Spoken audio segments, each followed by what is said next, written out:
Hey, Coach, I was looking at some numbers and saw that Moses is second on the team in offensive rebounds. I guess what have you thought of his activity there, and then his ability to kind of create points for himself and others off of those?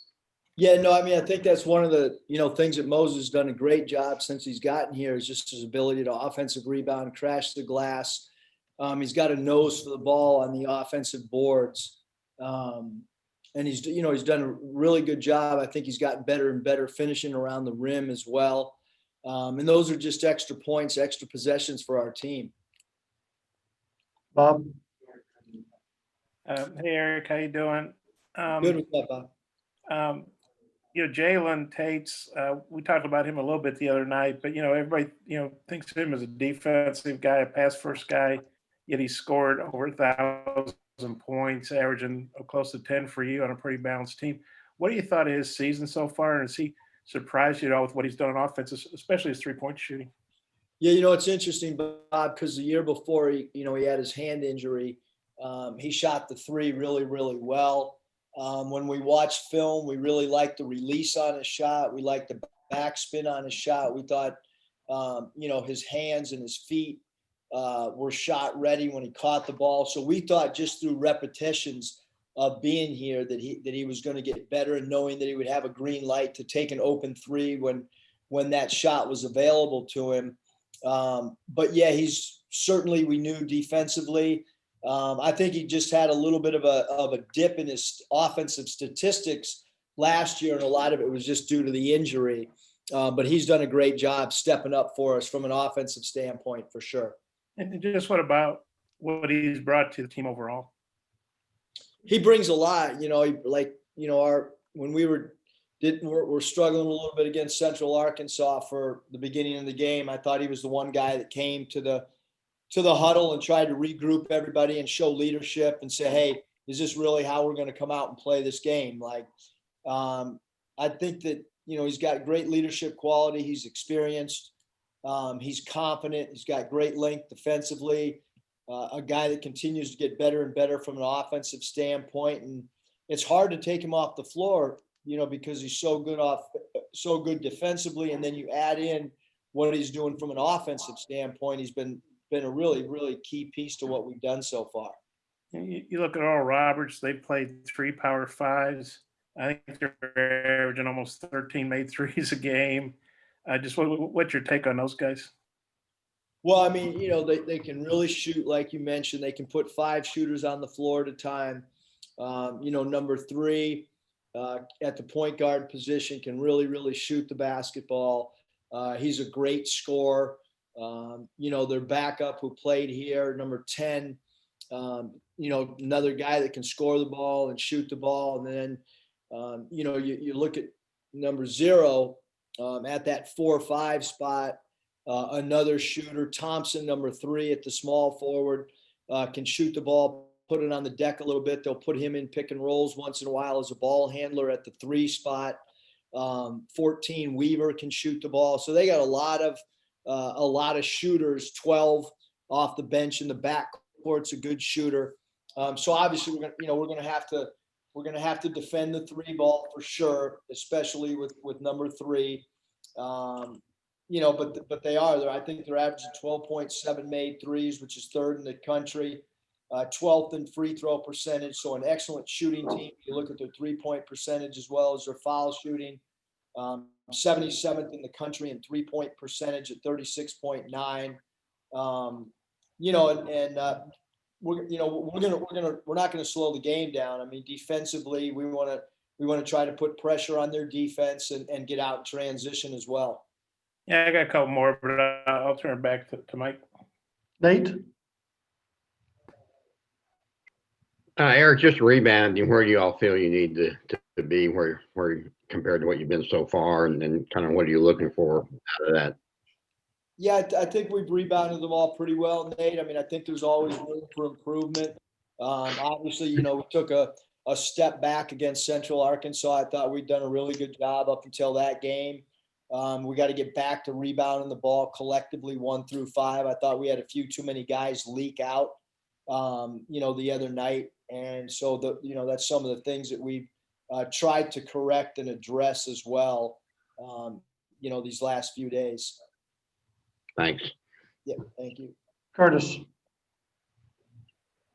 Hey, Coach, coming into the season, I know one of your questions was who would be the go-to guy for you down the stretch. I know there haven't been any nail biters down the last couple minutes, but through 6 games, have you kind of identified anybody who stands out that might be the closer for you? And then, on a team that's been pretty balanced scoring wise, do you think it's still important to have, the one guy?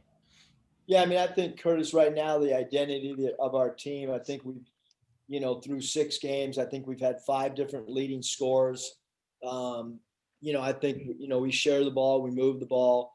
Obviously, Moses is a guy that puts pressure on the defense. Connor Vanover puts pressure on the defense in a different way from game to game. JD Note, probably the one guy that's really great off the bounce, that can create his own shot and has really deep range, or can take the ball to the basket. So he's kind of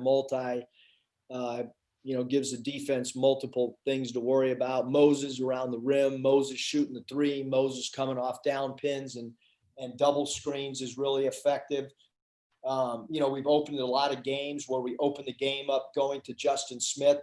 And then I think that Tate's a guy that's just going to kind of naturally, have the ball in his hands and either try to get a shot for a teammate or read how the defense is playing. And maybe it's his turn on some nights. Hutch. Yeah, Coach, I think either yesterday or the day before, the NCAA came out and made transfer guys immediately eligible. Does that affect Kamani Johnson? Does that make him eligible for you guys? No, I think really, Hutch, when you really start diving into the rule like we have, I think that players that have already been going to school at a particular school for the first semester, those guys will probably get a blanket waiver. Kamani has not taken a class here, whatever.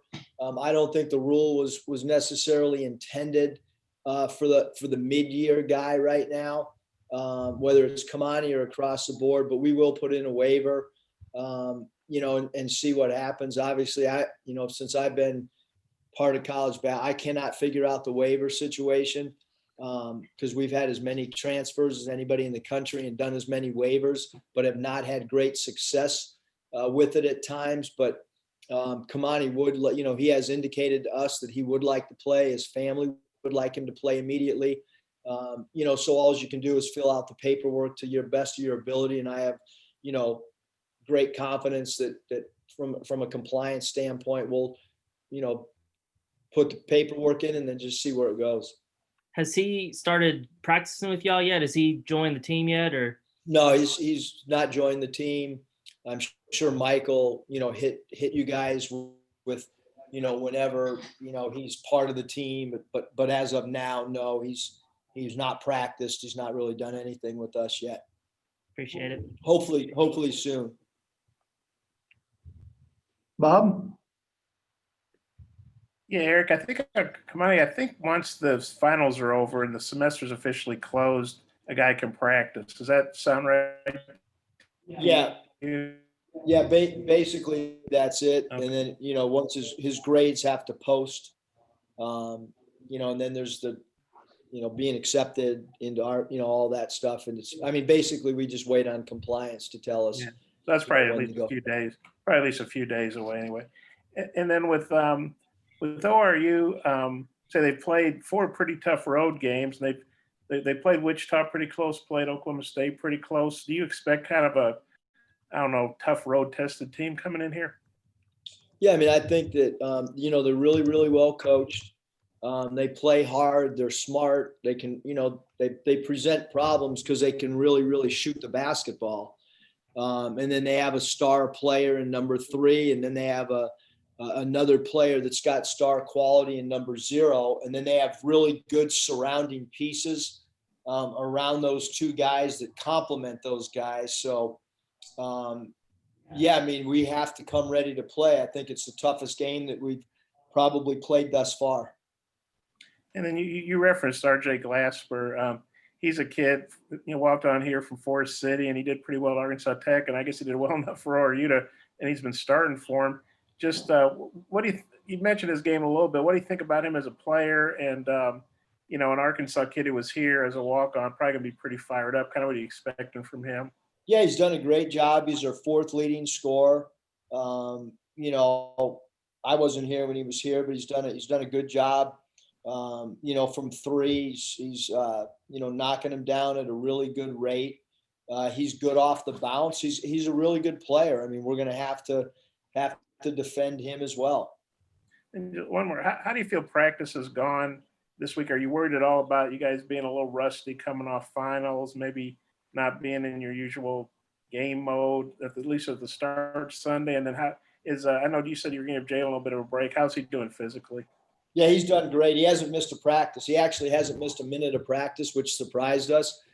We thought maybe towards the beginning of the week that he might need a day or two, but he's gone through everything. He's seems to be really, really healthy. Certainly anytime you're in the middle of finals and you're around the holidays. I mean, I remember working for Chuck Daly, even in the NBA. He thought that the holiday season was a scary time where teams could either gain W's or get some L's that maybe they shouldn't. And so we've got to come ready to play these next two games for sure. And then there's a little bit of a break before we get to conference play. But both these next two games, because they're going to come at us really quick. I don't like the break. I think it's too long. I wish we could have, this game would have been on a Friday or even a Saturday rather than taking it all the way through the weekend. But you play the way the schedule comes out, and we got to be ready to play. Like I said, that we have 80 more minutes of non-conference play before we start conference, and then we have the 40-minute non-conference game against Oklahoma State eventually later on. Yeah, I think I'm good. If I think of something else, I'll say something in the chat. Hutch. That was kind of what I was going to ask, but I know football coaches, they always talk about whenever there's a bye week or whatever, that they try to use the time to focus on themselves. So, I mean, is that kind of how y'all approach these last few practices before getting into ORU prep? I mean, what were y'all able to get done? Yeah, Hutch. I mean, we went through basically our stuff Monday, Tuesday, Wednesday, Thursday. We started to dive into our prep. Also sprinkling in some of our stuff. We've added a full court press. We've added two new half court sets and a baseline out of bounds. So we want to continue to add to some of the things that we, already got in, and then add some new things as well, just so we're try to be as prepared as we can be for any situation that could come up the rest of the season. Bob, final question. Yeah, I thought of one more. Eric, you talked about how important three-point defense will be in this game with the way ORU shoots. I know you weren't happy with your three-point defense to start the year. How do you feel like that's evolved, and how do you feel about it right now? I think, Bob, that they're accepting, our philosophy of being, where there's no airspace with a shooter. I think that it's a little bit uncomfortable for somebody who hasn't done that. And so really Desi was the only guy that really completely understood what airspace means and how to be in the personal space of a shooter. So all those things, I think, we continue to evolve and get better at for us to understand what it truly means to Pat Riley contest a shot. So I think I do think we've gotten better and better at it, but we've got to continue to improve as well. Are you still doing the brick drill where the guys have to hold the brick up and stuff? We bring those out every few days. Okay. Hey, keep showing your mom's letters. Her handwriting is impeccable. She was a school teacher. Okay, well, that's cool. Used to grading a lot of papers. Yeah, no, it's almost like it's like a machine did it, like one of those things that signs for the president or something. That's how good it is. Yeah, she's pretty good, I'll tell you. No misspellings either. Okay, Coach. Thanks for your time. Mike, before you rush me off, Yes. I am extremely disappointed by the lack of Christmas cards. I really haven't received any from you guys. Not a single one from the media. I thought for sure at least one of you guys would hit me with the card, but there's still time before Christmas. So, the address, if anyone needs, it's 1201 West Leroy Pond Drive, Fayetteville, Arkansas, 72701. So feel free to hit me with, I will respond to anybody that sends me a Christmas card. Happy holidays. Thanks, Coach.